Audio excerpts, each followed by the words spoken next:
عقل والوں کے لیے زبردست مثال۔ ہم تربوز خریدتے ہیں مثلاً 5 کلو کا ایک دانہ۔ جب اسے کھاتے ہیں تو پہلے اس کا موٹا چھلکا اتارتے ہیں۔ 5 کلو میں سے کم از کم 1 کلو چھلکا نکلتا ہے، یعنی تقریباً 20%۔ کیا ہمیں افسوس ہوتا ہے؟ کیا ہم پریشان ہوتے ہیں؟ کیا ہم سوچتے ہیں کہ ہم تربوز کو چھلکے کے ساتھ کھا لیں؟ نہیں، بالکل نہیں۔ یہی حال مالٹے کا ہے۔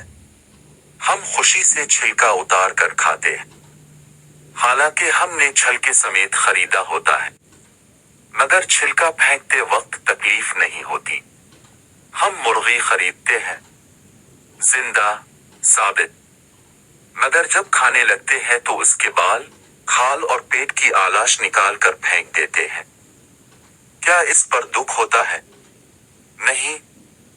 تو پھر 40,000 میں سے 1,000 دینے پر، 1,00,000 میں سے 2,500 دینے پر کیوں ہمیں بہت تکلیف ہوتی ہے؟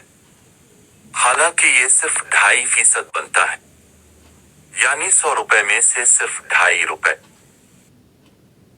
یہ تربوز، کیلے، آم اور مالٹے کے چھلکے اور گٹھلی سے کتنا کم ہے؟ اسے زکوٰۃ فرمایا گیا ہے۔ یہ پاکی ہے۔ مال بھی پاک، ایمان بھی پاک، دل اور جسم بھی پاک اور معاشرہ بھی خوشحال۔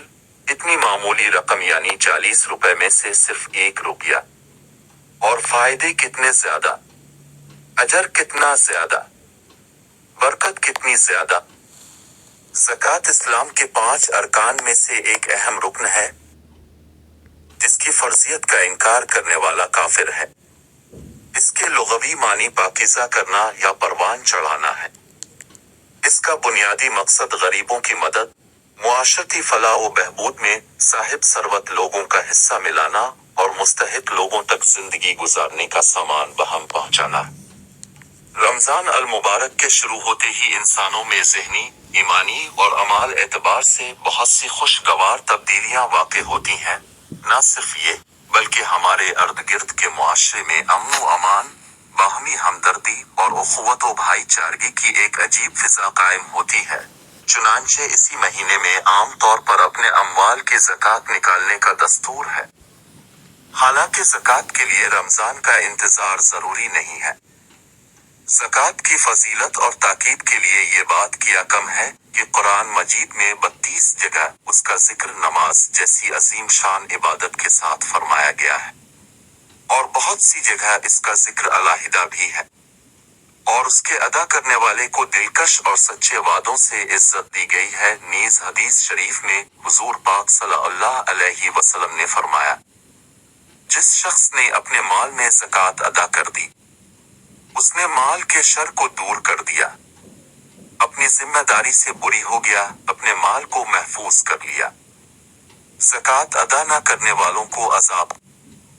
حدیث شریف میں ہے، جو شخص اپنے مال کی زکوٰۃ نہیں کرتا، قیامت میں اس کا مال گنجے سانپ کی شکل میں آئے گا، اور اس کی گردن میں لپٹ کر گردن کا توق بن جائے گا اور کہے گا، میں تیرا مال ہوں، تیرا خزانہ۔ زکوٰۃ کا نصاب۔ زکوٰۃ کا نصاب یہ ہے: سونا 7.5 تولہ،